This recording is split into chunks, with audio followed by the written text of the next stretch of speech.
Bismillahirrahmanirrahim. Assalamualaikum warahmatullahi wabarakatuh. Alhamdulillah wassalatu wassalamu ala Rasulillah ya ma ba'd. Rabbi shrah li sadri wa yassir li amri wahlul 'uqdatam min lisani yafqahu qawli. Allahumma 'allimna ma yanfa'una wanfa'na bima 'allamtana. Allahumma hdina wahdi bina waj'alna sababan wa sabilan liman ihtada. Segala puji hanya bagi Allah, salawat dan salam semoga selalu tercurah kepada junjungan kita Nabi besar Muhammad sallallahu alaihi wasallam. Alhamdulillah pada kesempatan duhur kali ini kita diizinkan oleh Allah Subhanahu wa taala untuk bersilaturahmi dan bersua.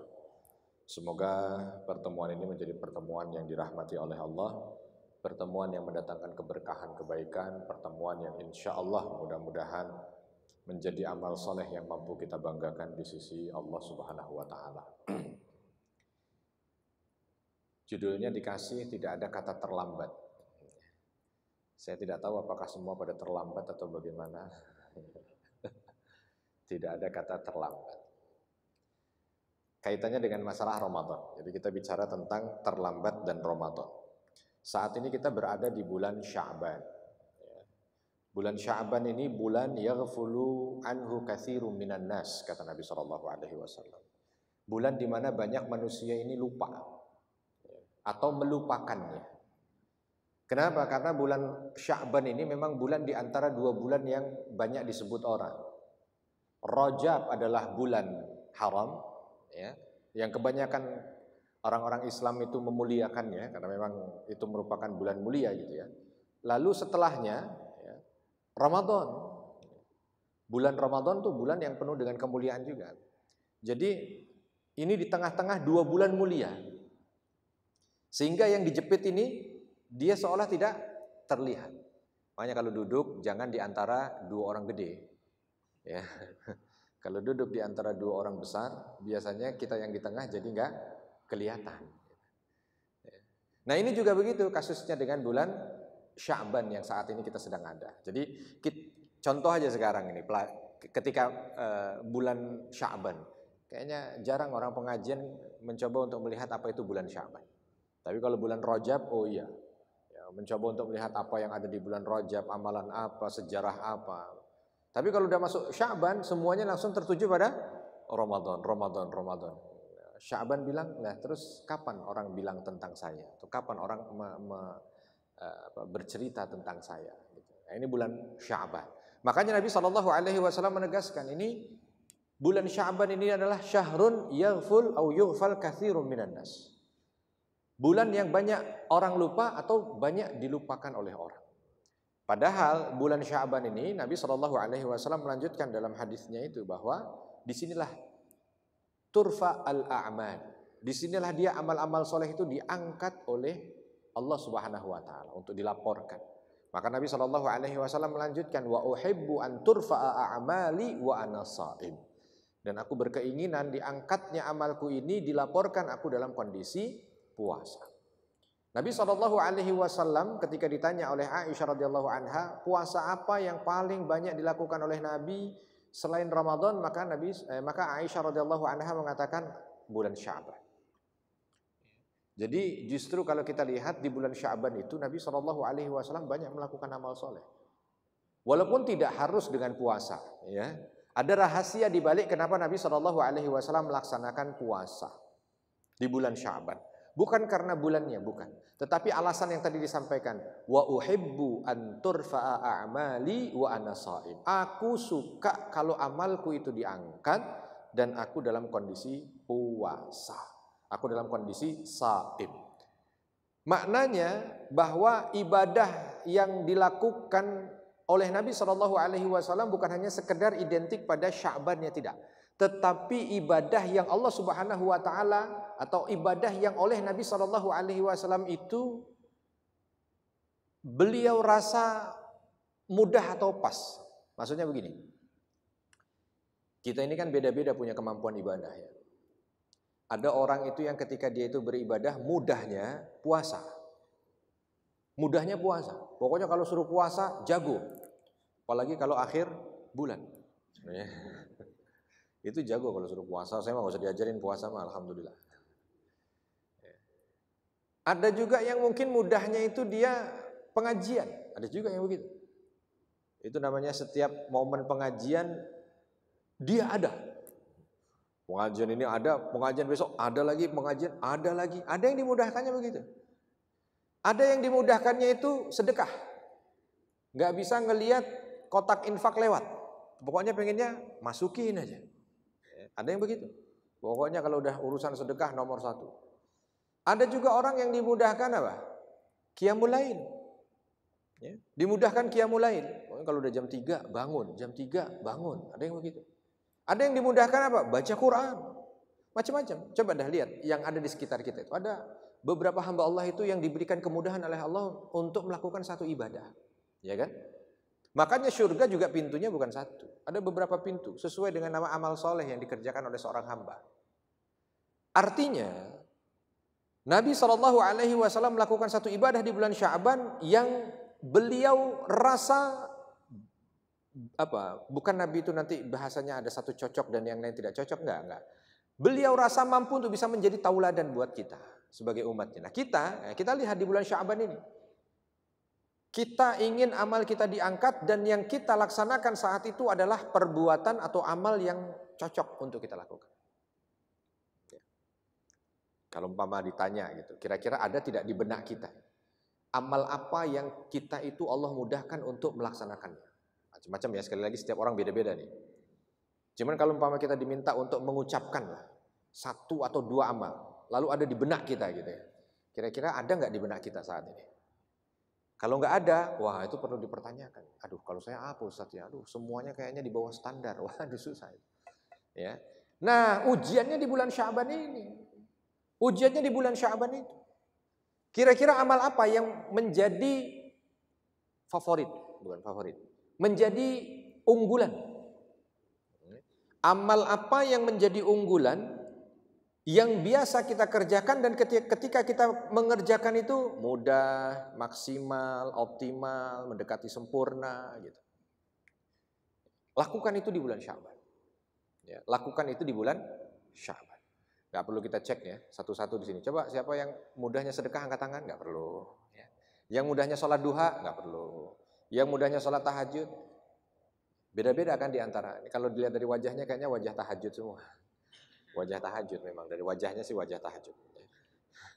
Ada ciri wajah tahajud itu ada ciri. Biasanya jam segini agak sedikit, nah itu wajah tahajud. Kalau yang seger, nah itu berarti wajah duha, ya, wajah duha. Kalau sudah tengok-tengok kanan-kanan gitu kan, itu berarti wajah sedekah karena itu belum dimuterin itu kotak infak gitu kan. Udah ada yang tengok-tengok berarti itu wajah sedekah. Ada juga yang wajah puasa mungkin yang sender-sender tiang, sender tembok itu biasanya wajah puasa ya. Karena mungkin jamnya juga sudah jam. Ya. Ini bulan Sya'ban itu. Sinyal itu yang terkadang tidak sampai ke kita. Jadi ketika Nabi SAW menyampaikan wa uhibbu an turfa'a amali wa ana shaim, Nabi ingin ketika diangkat amal di bulan Sya'ban ini beliau dalam kondisi ibadah, nah kita juga begitu. Ya. Ibadahnya bebas. Ya, ibadahnya bebas. Apapun. Karena apa? Karena pengikat awalnya adalah kalimat a'mal, ya, segala macam bentuk ibadah. Itu yang pertama. Yang kedua, bulan Sya'ban ini adalah gerbang menuju Ramadan. Ya. Kalau gagal di Sya'ban, gagal di Ramadan. Makanya ada beberapa ulama menyampaikan bahwa bulan Rajab itu adalah bulan menanam. Nanam. Rajab itu nanam. Sya'ban apa? Merawat. Karena sudah keluar tuh, biji yang ditanam sudah keluar. Dirawat itu. Nanti di Ramadan panen. Maka jangan pernah berharap ini kita sekarang ini. Jangan pernah berharap panen maksimal di bulan Ramadan kalau kemarin Rajab nggak nanam. Bagaimana mau panen orang nanam aja enggak? Jangan berharap panen bisa maksimal kalau sudah nanam tapi nggak dirawat di bulan Sya'ban. Nggak jalan, gimana mau panen, rawat aja nggak. Makanya agak sedikit kurang maksimal orang atau mungkin agak susah dibilang dia bisa sukses Ramadan kalau dia hanya angan-angan dari bulan Rajab. Angan-angan tuh gimana? Insya Allah. Saya bulan Ramadan khatam 2 kali, insya Allah. Tapi Rajab nggak pernah mulai, Sya'ban nggak dirawat. Qurannya nanti udah beli, dari sekarang udah beli, tapi belum dibaca. Kok nggak dibaca? Buat Ramadan. Ya, dia udah beli, udah ditaruh tuh. Buat Ramadan. Mukena udah dibeli. Buat Ramadan. Peci baju koko udah dibeli. Buat Ramadan. Ya, masih penting buat Ramadan, penting buat Lebaran, Ustaz. Ya, semua nih. Nah, ini tadi kalau semuanya masih nunggu Ramadan, ini tadi dia nggak nanem, dia nggak ngerawat, kok pengen panen susah. Maka pasti beda. Orang yang ketika dia pengen bisa maksimal dengan Quran di bulan Ramadan, lalu dia awali dari bulan Rajab kemarin, dia udah mulai start. Saya ingin khatam di bulan Ramadan sekian kali, maka start Rajab kemarin dia sudah mulai. Udah mulai itu sehari sekian. Masuk bulan Sya'ban, tinggal dia rawat. Begitu Ramadan, panen, mudah. Tapi kalau enggak, nunggu, udah kayak orang diminta lari sprint, ya, baru bangun tidur, langsung menuju garis start. Baru sampai tengah, dia langsung kram udah. Makanya banyak orang yang ketika melaksanakan aktivitas puasa, kalau kita lihat puasa. Taraweh. Malam pertama rame, sampai masjid itu enggak muat. Akhirnya sampai pengurus masjid rapat. Nih kayaknya masjid kita perlu dipugar ini.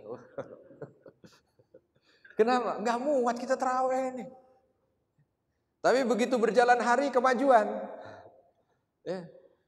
Udah diumumin sama pengurus masjid di malam pertama, kayaknya masjid kita memang udah nggak muat lagi, kemungkinan kita akan pugar, kita akan besarin ini masjid. Tapi begitu masuk 10 terakhir Ramadan, ya udah dia lagi juga gitu ya, tinggal 2 shaf, 3 shaf. Kata pengurus masjid, kayaknya kita batalin aja pembesaran masjid. Ya. Kenapa begitu? Karena tadi itu dia nggak bisa mau ngambil Ramadan buahnya kalau nggak diawali ditanam sama dirawat.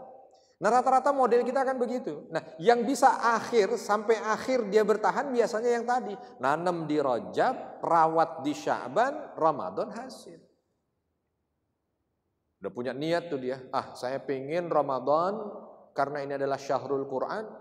Maka saya ingin supaya di bulan Ramadan khatam sekali.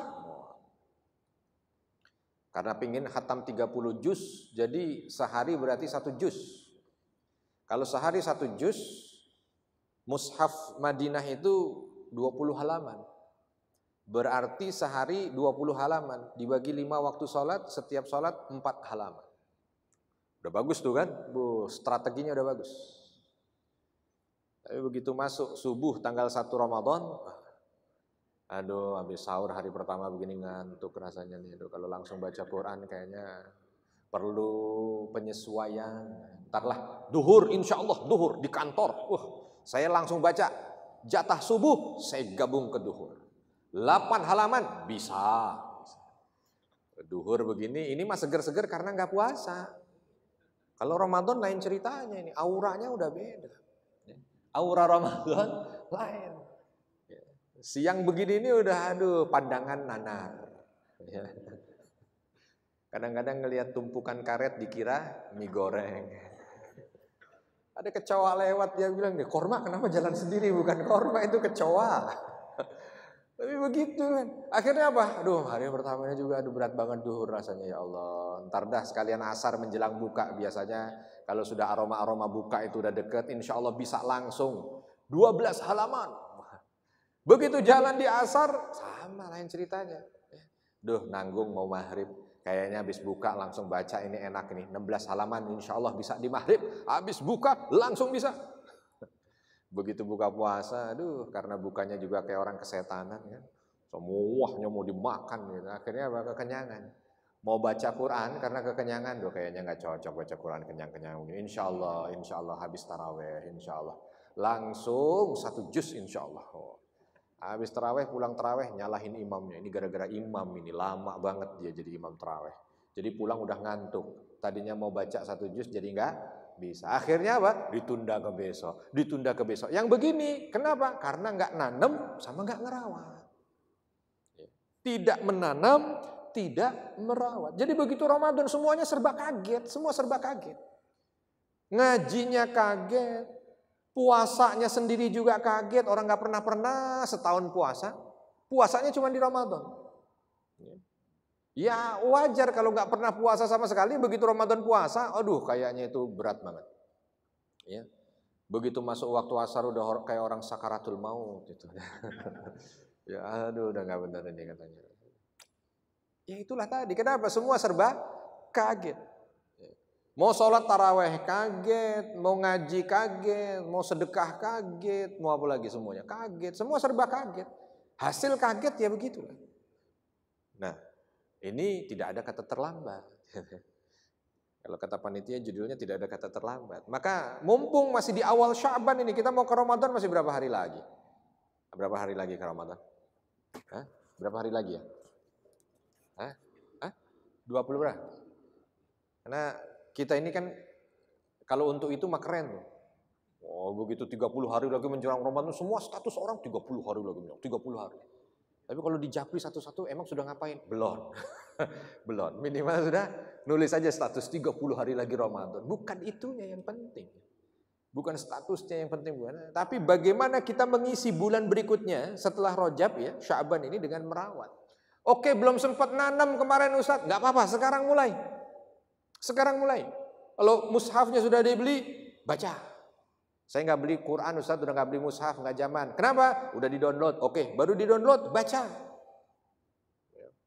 Baca. Saya udah beli sajadah baru Ustaz. Alhamdulillah. Jangan nunggu Ramadan. Sekarang, mulai sekarang ganti alarm handphone, ganti. Jam berapa bangun? 1 jam sebelum subuh. Ngapain? Belum sahur kan? Oke, belum sahur nggak apa-apa. Tahajud. Tahajud. Gak usah lama-lama lah, 1 jam. Sehingga nanti juga persiapan ini. Persiapan apa? Persiapan ketika nanti harus bangun sahur, jadi nggak susah. Bangun sahur jadi tidak susah. Terus apa lagi? Misalkan yang biasa nanti. Kalau umpama ada Senin Kemis. Kalau ada Senin Kemis, ini besok Kemis, bismillah, dicoba. Ya, kalau enggak di Senin berikutnya.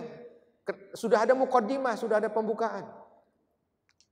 Jangan nanti begitu 2 hari, 3 hari menjelang Ramadan, bismillah dah, kayaknya 3 hari lagi Ramadan, saya sekarang mau puasa, mau latihan puasa. Justru nggak boleh itu makruh. Kalau ada orang mau puasa, kalau ada orang mau puasa, nggak pernahnya dia puasa, kalau sudah di atas 15 Sya'ban, makruh bagi dia berpuasa. Maka ini mumpung masih awal-awal nih, belum pertengahan Sya'ban. Ya, karena belum pertengahan Sya'ban maka dicoba dari sekarang. Wah, ini yang perlu dikerjakan, ini yang perlu dikerjakan. Nah, itu satu. Jadi tidak ada kata terlambat. Kita tahu bahwa Rajab adalah bulan menanam, Sya'ban merawat, Ramadan hasil. Rumusnya begitu. Tidak mungkin orang akan memetik hasil kalau dia tidak pernah menanam. Kalau hanya sekedar menanam tidak dirawat maka juga sama. Oleh karena itu, bagi sekarang yang mungkin belum menanam, tanam dah. Apa yang perlu ditanam? Tadi amal soleh yang dibiasakan untuk dikerjakan. Supaya apa? Memudahkan nanti. Memudahkan di saat Ramadan, bulan di mana Allah Subhanahu wa taala berikan segala macam kebaikannya itu, agar kita dimampukan oleh Allah mendapatkan kesuksesan di dalamnya. Yang kedua, juga tidak ada kata terlambat untuk berbekal. Ya. Bekalnya bukan cuma sekedar bekal nanti kira-kira Ramadan tuh sahur apa, buka apa. Enggak, tapi berbekal ilmu. Itu penting. Ya. Berbekal ilmu itu yang paling penting. Bagaimana Ramadan tahun ini menjadi Ramadan terbaik? Tapi dengan ilmu. Pastinya banyak yang harus dipelajari dari Ramadan.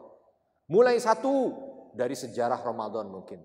Dengan menafsirkan ayat-ayat Ramadan di dalam Al-Quran. 2, fikih Ramadan.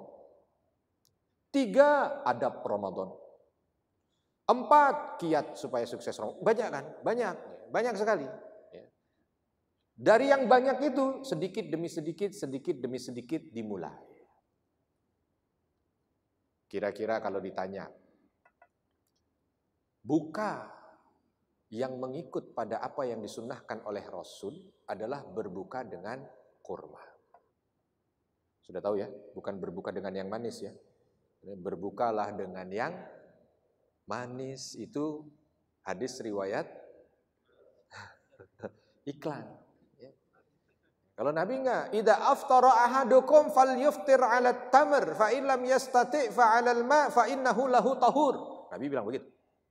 Kalau mau buka puasa dengan korma. Ya. Kalau enggak jumpa korma, air putih. Kenapa? Karena dua satu makan dan satu minum itu. Dua benda ini tahur, kata Nabi, membersihkan. Insyaallah sih sudah tahulah kalau ini. Itu kan ilmu gitu. Walaupun juga jangan diotak-atik ilmu ini. Aduh Ustadz, kalau saya mah nggak bisa buka pakai korma tuh nggak bisa. Kalau nggak ngeletus cabai itu nggak enak. Gitu. Saya mah kalau buka mah gorengan Ustadz, gorengan. Ini asli Indonesia namanya.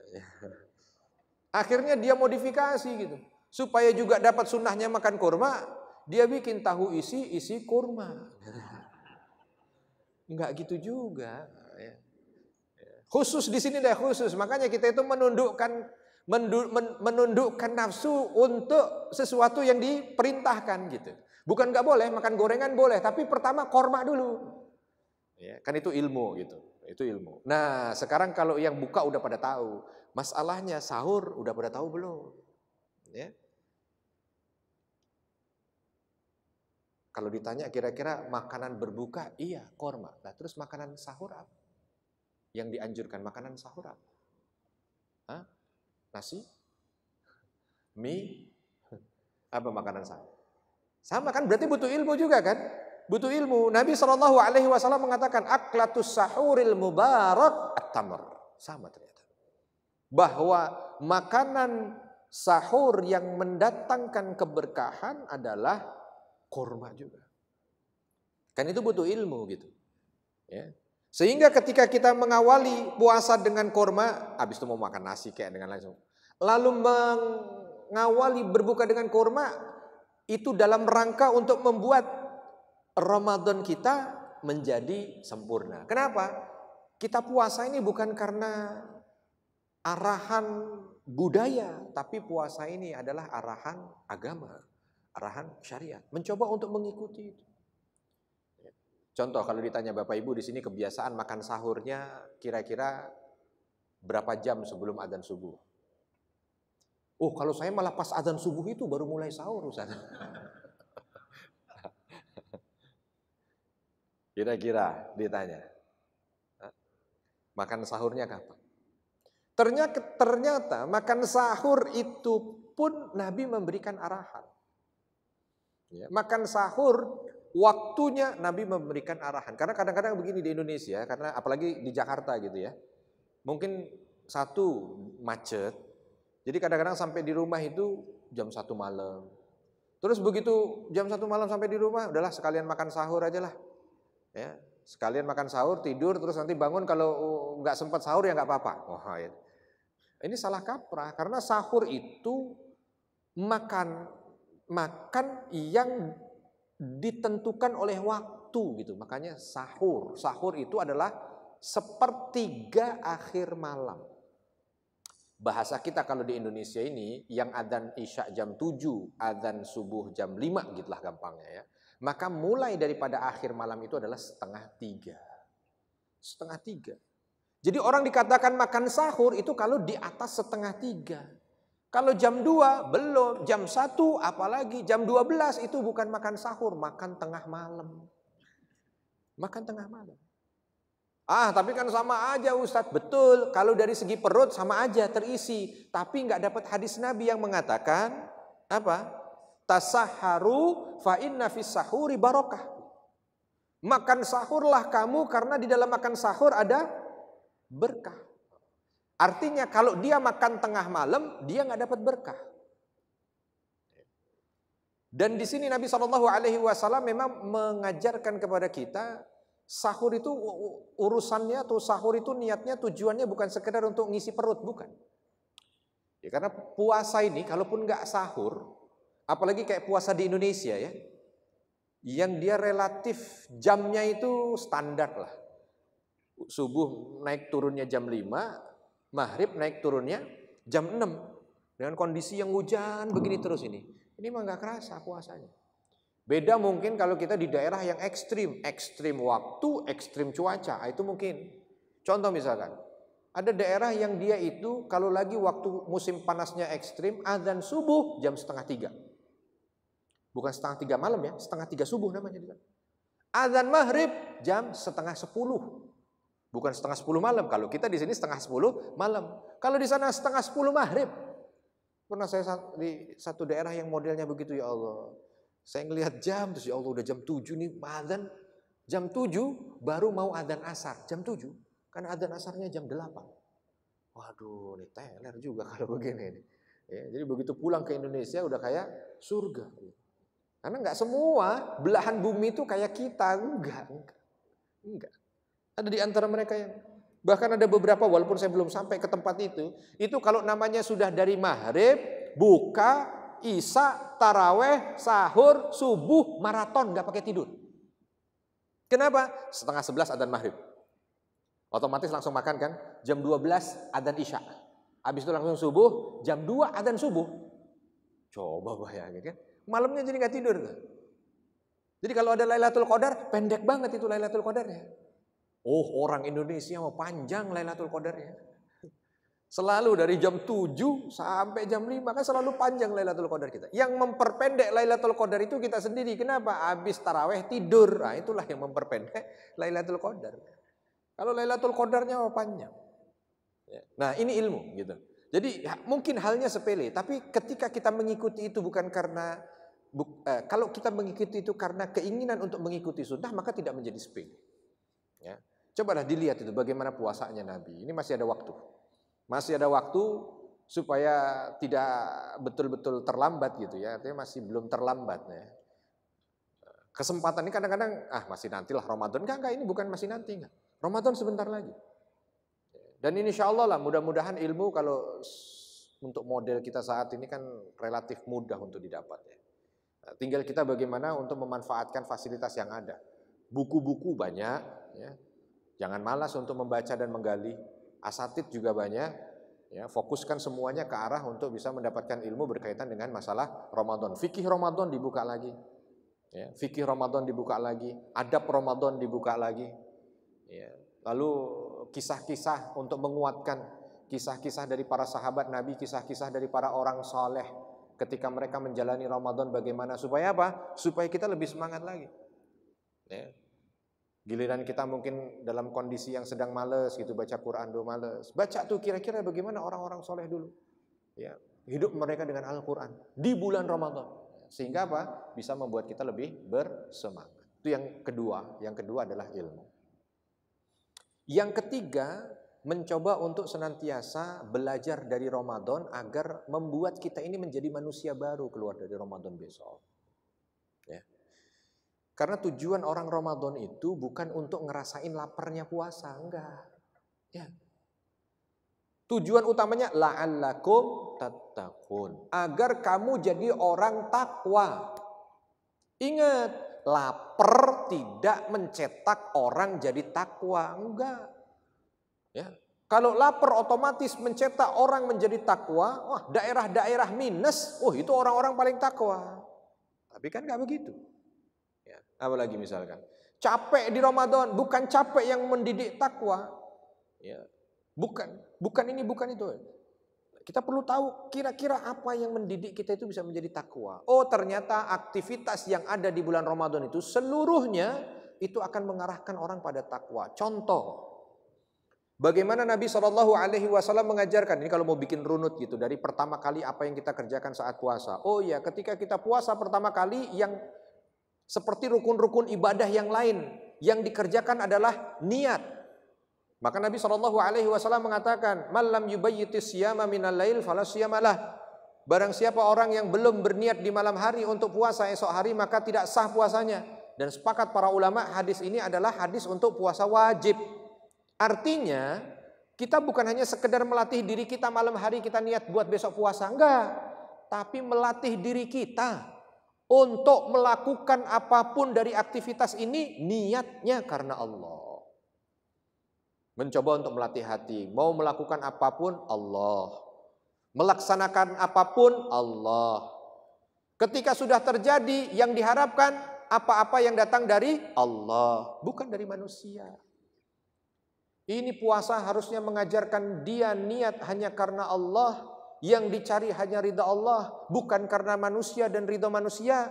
Tapi masih aja kadang-kadang puasa pamer. Minta tolong waktu pengajian begini, minta tolong fotoin temennya, fotoin dong, fotoin. Kenapa? Udah fotoin aja. Habis itu update status, alhamdulillah pengajian di kantorku. Bagaimana dengan kantormu? Ya pakai tanya segala. Orang sekarang kan begitu itu. Aduh, saya takut itu, saya takut. Ada orang sebelum makan, makanannya dipoto dulu. Ya. Makanan dipoto dulu. Mau apa foto dulu. Enggak apa-apa sih. Cuman saya takut kalau lagi dia mau baca Quran, dipoto dulu Qurannya. Bismillah, insya Allah. Semoga Allah kuatkan. Insya Allah 2 juz. Ngapain dong kalau kita tahu. Mau sholat duha dipoto dulu nanti sejadahnya, jangan-jangan begitu. Ya. Mau apa dipoto semuanya kan?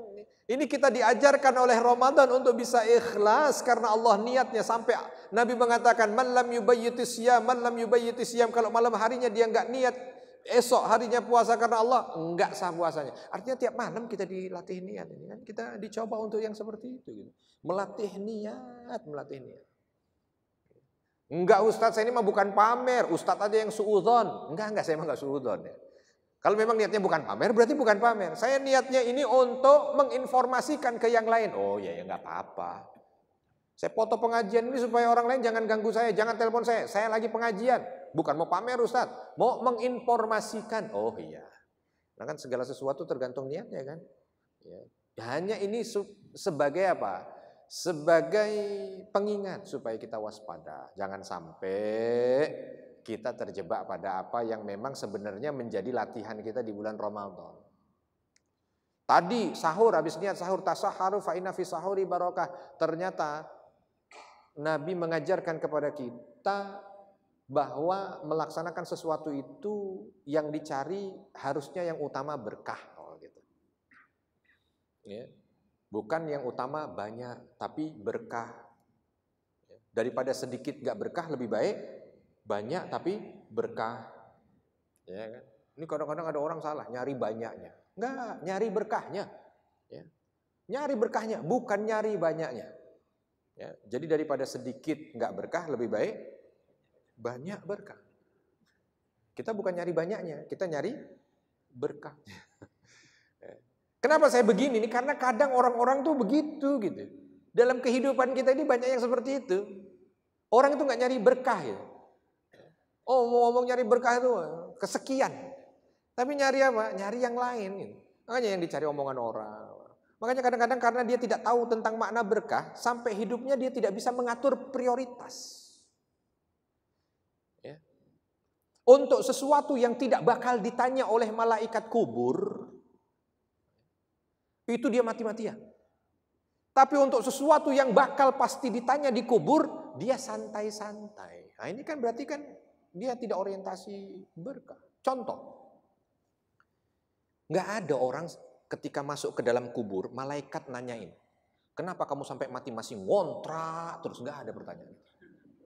Nggak ada.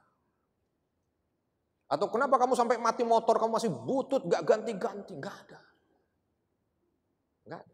Tapi alangkah banyaknya dari manusia itu yang fokusnya di sana. Udah kalau saya udah kerja di tendean kok rumah masih kontrak, apa kata orang? Wah, gitu kan.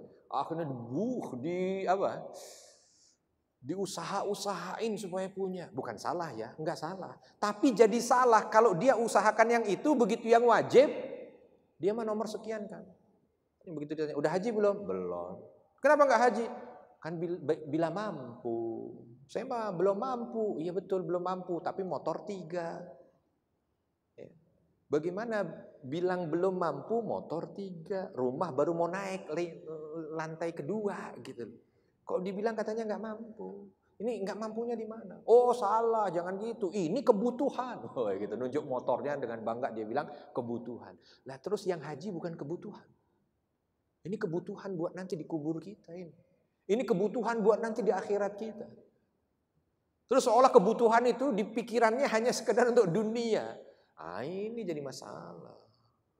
Oleh karena itu kenapa Nabi SAW mengingatkan tasaharu fa inna fis sahuri barakah. Makan sahur kamu karena dalam sahur ada berkah. Wow, ini pendidikan luar biasa. Kenapa? Karena begini. Kalau mau dibikin ada relasi yang lurus gitu. Orang makan itu bukan untuk berkah. Orang makan sahur supaya kenyang, kuat puasa. Harusnya begitu. Maka kalau mau dibikin apa yang diperintahkan oleh Nabi dari makan sahur ini supaya lurus gitu ya, supaya hanya lurus gitu, lurus linear, maka hadisnya harusnya begini, makan sahur kamu supaya kamu kuat puasa. Karena rata-rata orang kan ketika di pikirannya kalau sahur itu tadi itu, yang nyantol di otak itu dulu. Tapi Nabi enggak, makan sahur kamu supaya berkah, Cok. Itu kan ngajarin ke kita. Jadi ketika melakukan sahur itu bukan semata-mata supaya kita kuat puasa hari ini. Supaya kita kenyang terus nanti kita bisa menahan lapar dan haus hari ini. Bukan. Walaupun itu akan didapatkan otomatis pasti. Orang kalau sahur dia akan kenyang. Orang kalau sahur hilang dahaga. Orang kalau sahur dia kuat. Orang kalau sahur dia mampu nahan makan dan minum. Itu otomatis. Tetapi ternyata Rasul mengajarkan yang jauh lebih dari itu. Apa dia? Berkah. Kenapa? Karena puasa ini fungsinya mendidik manusia keluar dari Ramadan jadi orang bertakwa. Kalau cuman mendidiknya supaya kuat lapar, ya oke lah, diganti aja kalimatnya. Puasa sahur kamu supaya kenyang. Tapi enggak, la'allakum tattaqun, mendidik manusia itu jadi takwa. Piranti-piranti ini tadi yang harus diperhatikan, yang kebanyakan kadang-kadang orang tidak melihat. Sehingga menjalankan Ramadan itu ya sudah sebagaimana kebanyakan orang menjalankannya. Sahur. Puasa. Tarawih. Ya, pokoknya udah kayak bebek aja dong. Ya, besok udah Ramadan, selesai, alhamdulillah, gitu kan. Tinggal menghitung mundur Lebaran. Sehingga nanti 10 terakhir ya sudah, rame persiapan Idul Fitri. Nah ini tadi, padahal Idul Fitri itu diperuntukkan buat siapa? Buat sebenarnya, buat mereka yang sukses Ramadannya. Ini kadang-kadang yang lebih rame lebarannya orang yang gak puasa. Gitu. Itu paling rame lebaran. Padahal dia enggak lebaran.